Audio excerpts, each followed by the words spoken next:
Kalau hatimu mengatakan benar dan akalmu mengatakan benar, maka dalil itu adalah benar. Misal, ambillah sebuah pispot. Tahu pispot? Tahu yang pispot? Tahu nggak?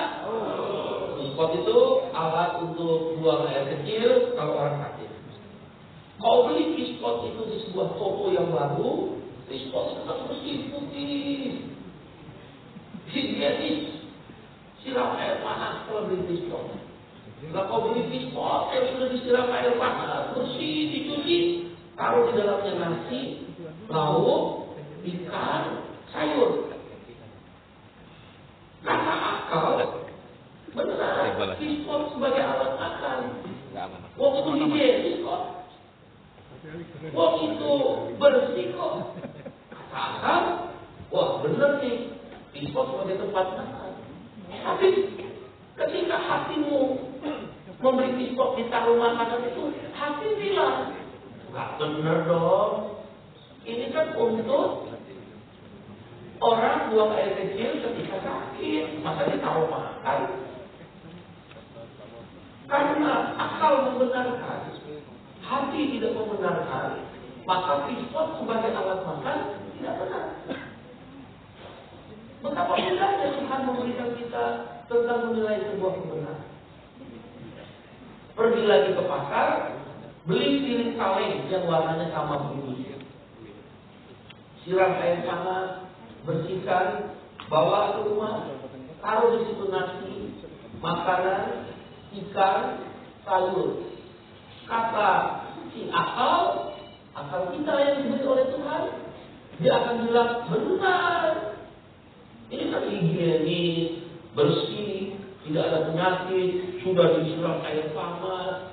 Kata hati benar. Memang piring ini untuk orang makan, boleh ditaruh nasi, boleh ditaruh lauk.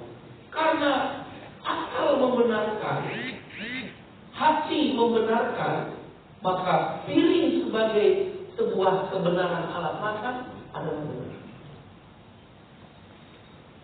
Saudara, apa yang mau saya bilang? Yang pertama dulu, saya udah bilang tadi sama 11 kita. Kalau sampai pemilu 2029 kalah, saya mundur. Saya nggak mau lagi diperintahkan.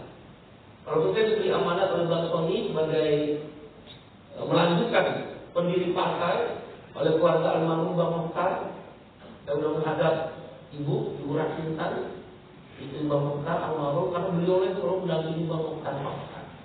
Sama Bang Danta, anaknya juga sudah bilang, kalau sampai 2029 di partai kalah, saya kembali dari partai dan saya mundur. Saya nggak mau lagi.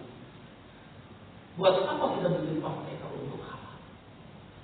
Buat apa hanya sekedar kumpul-kumpul, teriak-teriak, hidup buruh, hidup petani, hidup rakyat. Tapi kok nggak kerja? Saya nggak kerja. Padahal Tuhan udah kasih kita kekuatan, akal, hati, dan pelajaran.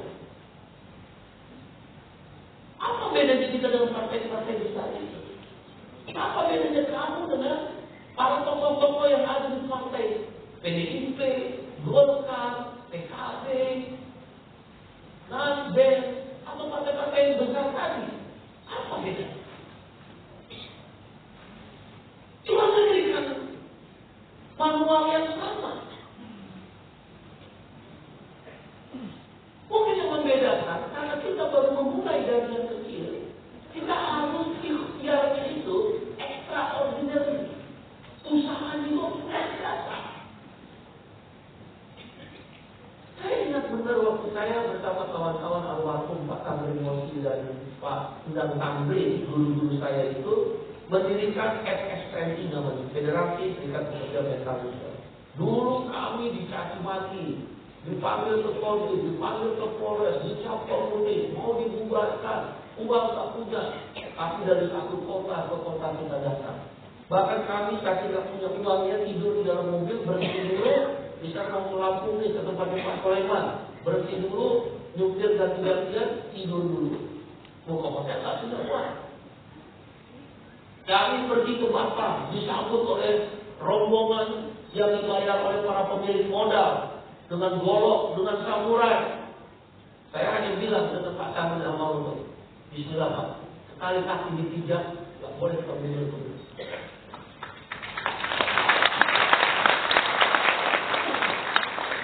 Pengalaman ini yang kemudian saya berani mengambil amanah yang diberikan dalam Sony kepada almarhum Mohtar Fahad dan tentu amanah dari kawan-kawan. Singkat cerita, SPM sekarang menjadi organisasi saya rasa organisasi terkuat di Republik ini. Tidak ada bisa ngatur SPM. Dia punya uang sendiri dari iuran anggotanya. Dia mau aksi sebesar apapun, bahkan melumpuhkan pabrik, mereka punya keberanian. Banyak perubahan besar yang dilakukan oleh SPMI bersama serikat-serikat lain. Dan ketika Bang Mohtar Fahad ketika mendirikan partai hampir sama, yang kemudian didukung oleh Bang Sony. Bagaimana Bang Mohtar di penjara, dari satu penjara ke penjara. Bang Mohtar itu pendiri Partai Buruh, ketika meninggalnya kanker itu sudah menyerang seluruh organ tubuhnya, seluruh organ tubuhnya diserang. Oleh karena itu saudara, bukan tidak mungkin kita kanker. Hanya satu saya minta sama kamu semua, pulang dari sini kerja. Jangan sekedar jadi pengurus. Dan jangan kau pikir partai ini adalah partaimu. Ini partai orang yang menunggu harapan yang bisa merubah nasib bangsa. Kalau kau pulang ke Papua pegunungan sana, rubahlah nasib rakyat di Papua pegunungan. Kalau kau pulang ke Flores sana di NTT, rubahlah. Karena ini partai hanya Allah. Jangan minder, jangan rendah diri. Mereka berkuasa saat ini karena mereka lebih dulu dari kita.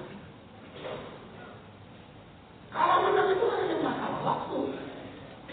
Kalau kamu bisa mengambil dan meraih kepercayaan rakyat, kepercayaan masyarakatmu, dan yang penting kita kamu sendiri dan rakyatmu. Kalau kau pergi misalnya ke Kalimantan, ke Sulawesi, ke NTT, ke NTT, ke Jawa, ke Sumatera, bagaimana tanah dan alam kekayaan yang diambil dikeruk oleh para pemilik modal. Oleh karena itu pertarungannya adalah pertarungan kelas. Pertarungan antara pemilik modal dan pertarungan antara kasta. Kita Partai Buruh di kelompok working class, di kelas. Dan dari kongres ini niatkan benar. Karena Tuhan sudah memilihmu. Andaikan Tuhan mau memilih dan kamu adalah orang pilihan Tuhan kan? Kenapa hanya kamu yang bisa datang ke tempat ini? Kenapa tidak yang jutaan orang yang ada di masing-masing daerah, provinsi, kabupaten, kota di mana kamu berasal yang datang ke sini? Karena Tuhan sudah memilih kamu. Mungkin Tuhan meminta kamu, saya, kita untuk berubah. Nasib kaum bangsa.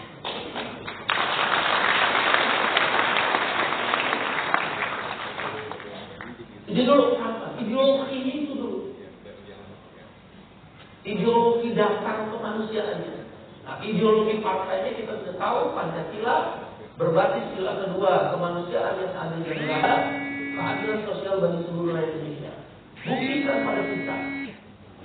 Jelaskan kepada kita kaum umat pekerja, mana keadilan sosial? No social justice without social security. Gak ada itu keadilan sosial kalau gak ada jaminan sosial. Badan Penyelenggara Jaminan Sosial, sistem jaminan sosial nasional, kita yang berjuang di dalam.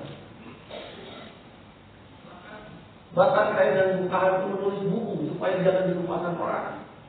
Bagaimana BPJS Kesehatan dan BPJS Ketenagakerjaan diperjuangkan oleh kelas pekerja. Dan almarhum Bang Mohtar ada di dalamnya. Kamu yang ada di sini, pimpinan-pimpinan buruh ada di dalamnya. Kita berbasis dua sila itu, kita bergerak lebih dua.